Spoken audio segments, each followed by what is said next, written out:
Welcome to the Christian Life Coach Collective. I'm your host and coach, Laura Malone, and I'm here to help you become the hero of your own story and learn to be a guide to others. Whether you're a life coach in any niche or you want to become one, or you're just listening in so you can self-coach to lead your own life well, this podcast is here to serve you. I'm super excited to walk with you into your calling and help you create a wonderful legacy for your life. So let's jump in to today's episode. Hey there, friends. I've got people in the Facebook group who obviously want to be in there and get tools and resources for coaching. And I'm just going to be straight up with you. It's hard to figure out what to put in the podcast that was really not visual, obviously. You have an audio version of a tool or a resource or a strategy, and what to put in to the Facebook group and how to tie them together. And I'm still figuring that out, where to give what information, how to offer resources, and tie it into the Facebook group for the Christian Life Coach Collective. It's a Facebook group that you can go in and join if you're interested in all things life coaching.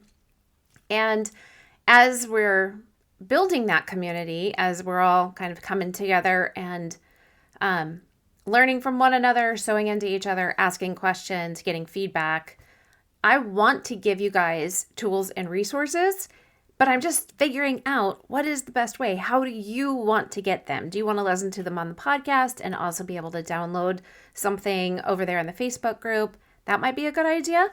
I'm happy if you would go into the Facebook group, go join today, and then put it into there. How would it best serve you? How can I best serve you through the podcast, through the Facebook group, so that you can get the kinds of things you want and need? Because honestly, when you're an entrepreneur and you're doing all of the things and you're doing them all, a solopreneur, doing them all yourself, you have so many different places to be able to create content and pour things out. For me, I have all of these different areas. So this is a little bit of coaching business information. If this is helpful to you, if it's not something that you're interested in, you just want to know this exercise, this tool, hold on a second. And let me do this little aside for coaches. Ultimately, I have my podcast to create content for.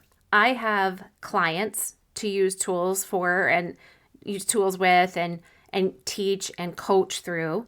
I have an email list, and mostly that's updates about the episodes and some things here and there. And I have the Facebook group, and then I have my courses, my trainings. So determining where does all your content go? How does it go from one place and seamlessly flow into another, and yet not give so much away that the people who actually pay for something feel that you just gave it away for free, but they paid for it? So it's kind of taking something and building, but my heart is to overserve you in every way possible. And I'm still trying to figure out the best way to do that. So please go over to the Facebook group. It's CLCC Facebook group, Christian Life Coach Collective, and go in there and tell me what would best serve you. How can I overserve you? What would you like to hear? What would you like to see? What would you like to have tangibly?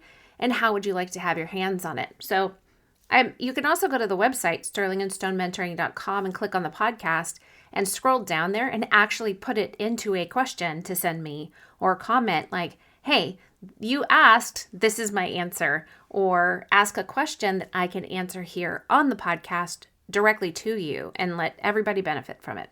Please do that. I would love your interest and my ability to grow in how I can give you, my listeners, what you need. So that's essentially, I'm not here really just to talk to myself. I'm here for you, and I want to know what I can do for you. So today, because I know coaches and even people who aren't coaches would really love to have tangible tools, I want to talk to you about what I call the circle tool. This is taught in multiple ways in other books, other coaches, other teachers. This is my version, okay? And we're going to talk about things that you have control over and things you don't have control over, essentially. And what do you do with that? So your circumstances are anything that concern you, but you don't have any control over them, okay? They are just facts. They don't have judgment. They don't have description. There's no opinion or feelings attached. A circumstance is just fact, okay? And you are concerned about it. It's some place is playing a role in your life, but you don't have any control over it. You can't influence it. The state of the country's finances, the most recent natural disaster, which is always the worst one yet at this point, the actions of your grown children, the actions of your not grown children. Sorry, teenagers. Hashtag love my teenagers. The lack of products on the shelves at the grocery store that you specifically need. How slow the internet is today, whatever. Your focus on these things only leads you to feel helpless and frustrated, and those emotions do nothing to actually better your situation. So your circle of influence is made up of the things within your control, within your influence ability, right? If you're operating reactively, you end up with your focus on the circumstances, the circle of circumstance. But if you operate creatively, you actually become proactive and you put your focus on the sphere of influence and make wise decisions about what you'll do with what you have available to you. What you can control is you. Nobody else can control you, and you cannot control them.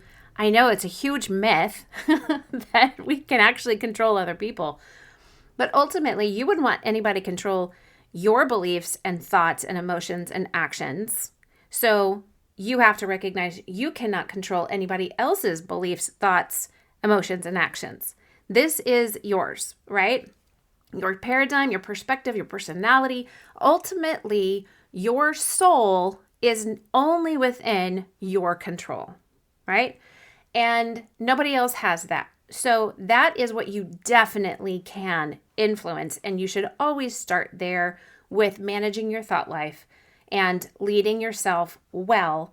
Then let that flow into taking action that really influences external circumstances, right?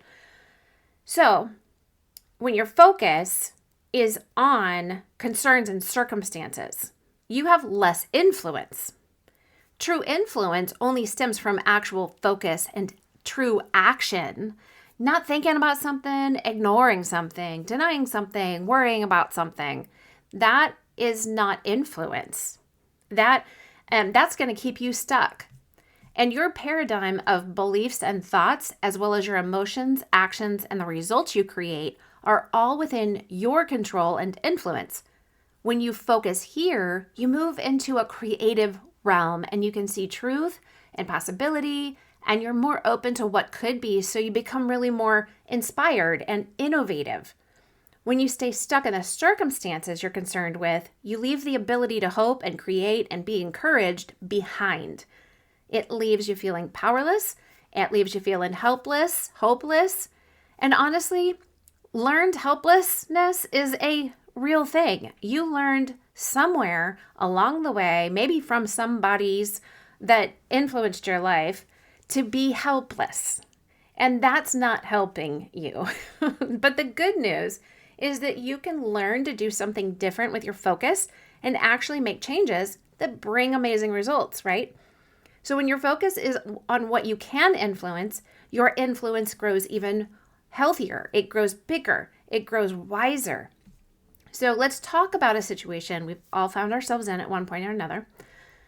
Let's say you normally shop at a store that has a lot of self-checkout areas, and it's clean and it's bright and the people are so friendly, right? And you love how quick it is to just grab the couple of things you need and get out quick without standing in a long line of people with full grocery carts. But today, you're in a different area of town, right? The store you're in is older, the floor is not so shiny, and there's only 3 self-checkouts. And there's a line going down the aisle to get to one of those 3 self-checkouts. But you're in a hurry. And the only other place to go is to the 2 open lanes that both have 2 or 3 people with full carts in them. And you're like, I don't know what to do. Stand in a line of 9 people that are all just checking out once or twice. But you know that those people, just because they only have 3 items, or maybe they have 10 items in their cart, you know that they're not as quick as you. And who knows, like, are they going to need an ID check? Are they going to need to remove that item? Is the paper going to run out and somebody have to wait for somebody to you have no idea what's going to happen in that self-checkout lane. You know what I'm talking about, right? So you can stand in the line that's surely going to move faster, let's hope, and continue to self-checkout. But while you're standing there, your mind goes down one of 2 different paths of focus. Now, focus number 1 is to complain in your mind and maybe out your mouth, stop it right now, about the checkout system here, how it stinks, how this place needs to be in the 21st century sometime this year, how you'll never come back to shop here because it's simply unfair to you, right? That's really what you're thinking.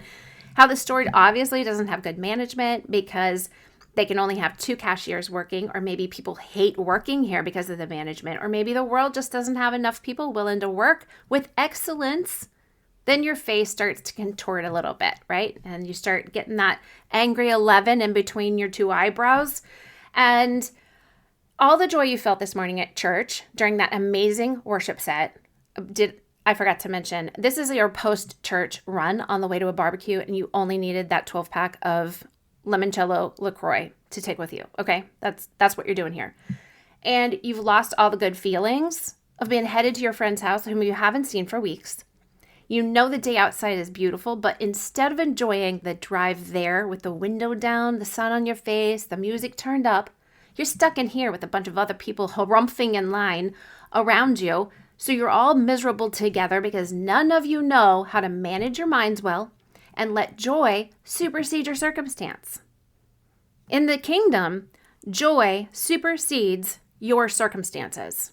You just have to decide if you're going to think about that, if you're going to give it any kind of focus, if you're going to remember the truth, right? Or if you're going to be led by circumstance and give it your focus and energy.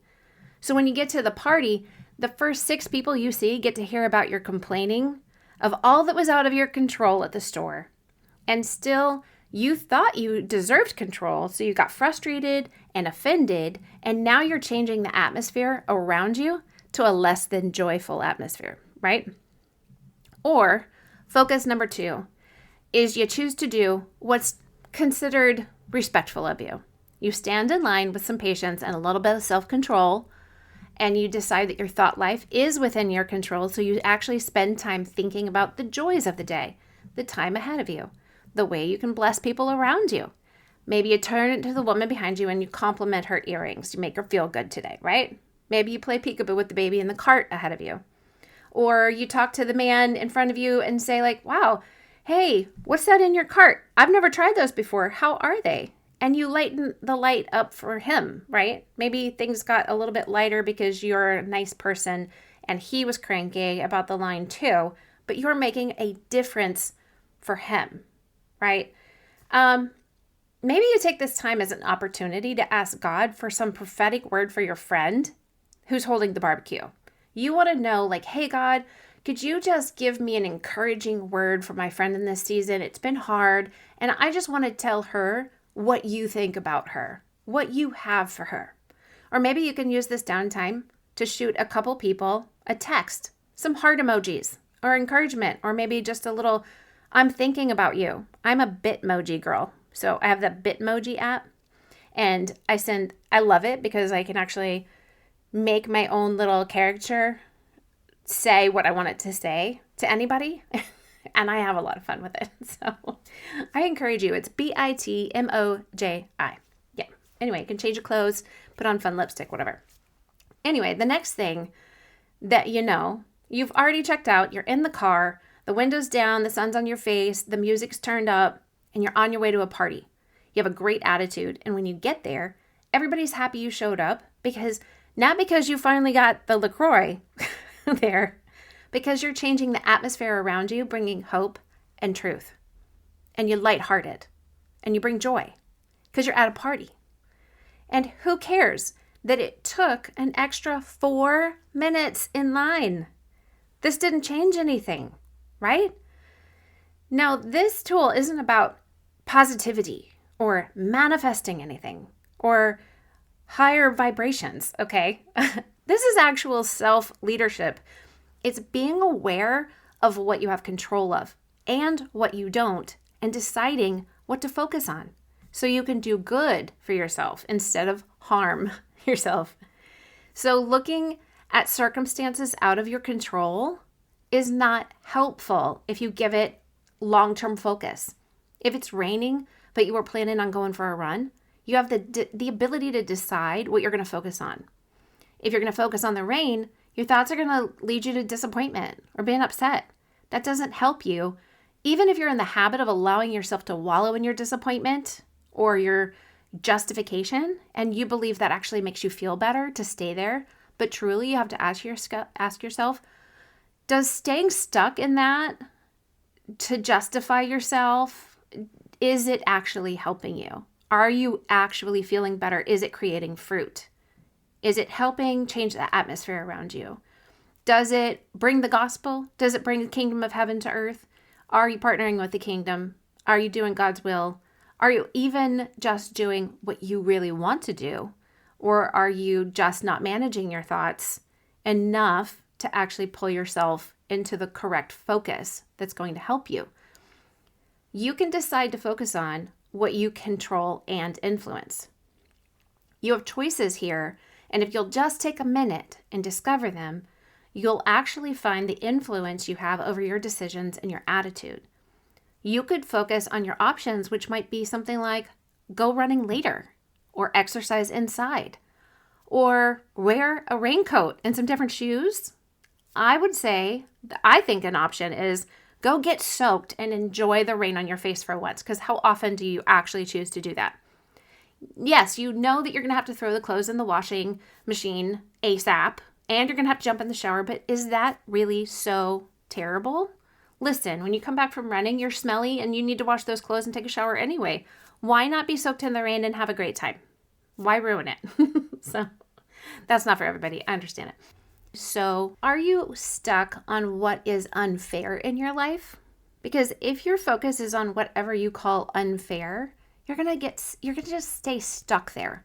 So if your focus can shift to whatever you can actually do something about, you're going to grow.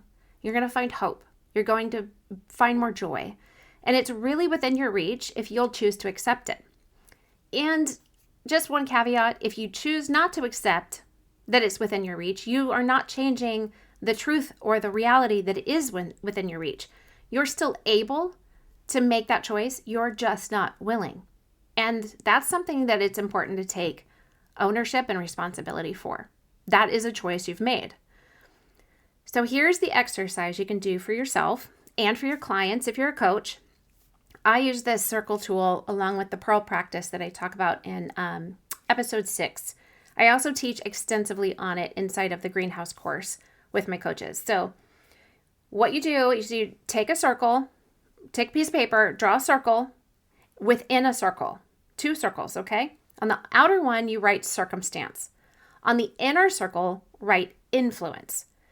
And then list inside the outer circle whatever you're concerned with that are merely circumstances outside of your control and influence. And then ask yourself if you truly cannot do anything about them to affect change. If you can't, then keep them in the circle of circumstance. Then inside the inner circle, list the things that you're concerned about that you can control and or influence. Okay, so this inner circle of influence is made up of things, specifically your beliefs and thoughts, emotions, and actions, and your results that those things lead to. Then I want you to make a list of things that you can actually do to affect change in these areas within the inner circle of influence. So here's some questions that you can ask yourself or you can ask your client. How can you take just one step towards influencing or making a change in this area of focus? How can you bring balance to the area that is out of balance, out of alignment, out of focus? How can you be part of the solution? How could you pray and speak life over this area? How can you help the other people involved with this? There's all types of questions that you could ask yourself to say, how do I take a step towards actually influencing the things within my ability to control or influence them? Remember that actually affecting change inside of your own belief system and thought process so that you can affect change in the emotions and actions and results that you get. That is first and foremost the primary way that you can influence your own life. And a big part of your process is recognizing how many ways you really do have influence, but you're just not taking action in these areas. So consider how you really could do something, but because your habit is to not do something, you've actually begun to believe that you don't have any control or influence. However, it might be time to step up to the plate and discover what you're really, truly capable of and responsible for influencing and bringing change to, okay? I also suggest looking at your outer circle of circumstance and see if you've listed people there. Have you actually put, I cannot control this person. The things they do those are circumstances. Or have you listed people inside of your circle of influence? And honestly, are you thinking that you can control other people? You can help others, you can serve them, you can use words and actions to encourage or influence or whatever, but you have no control over them. And any belief that you do have control, which I would say is likely a hidden belief system most of us are suppressing because we don't want to believe it or acknowledge it about ourselves, that's actually causing you more stress rather than helping you function and take action and responsibility or grow and gain anything. If you believe down underneath all of it that you can actually control other people, you need to do some belief work and consider why you think you have any control over them. If you had control over them, it means they have control over you. And by the way, they have the ability to create circumstances you don't have any control over, but they do not actually have the ability to change, affect, and control what you think, what you feel, and believe, and what you do. That is only inside of your circle of influence. They can do things and you can make decisions to be affected by them. All right. I hope that you find this circle tool helpful. And I know that you can contextualize this to any niche, any client, simply by adjusting your questions to the topic and focus on hand. And I also recommend that you do this exercise with the circumstances surrounding your dreams and your callings, since we just wrapped up that series here on the podcast. If you've been listening to the past several episodes, we've been talking about how to determine what you dream of, discover what you're called to, and I would say take all of those things that you've come up with in those exercises through those episodes. Consider each one of them as a focus for this particular exercise. So the way you do that is in the outer circle of circumstances, you're going to put anything that you can't control or influence that is affecting or you believe affects your dreams and callings. And then in the inner circle, you're going to write down the things that you can influence around that affects your dreams and callings. And then you're going to write down steps to actually taking action and influencing the areas you can have control and influence over.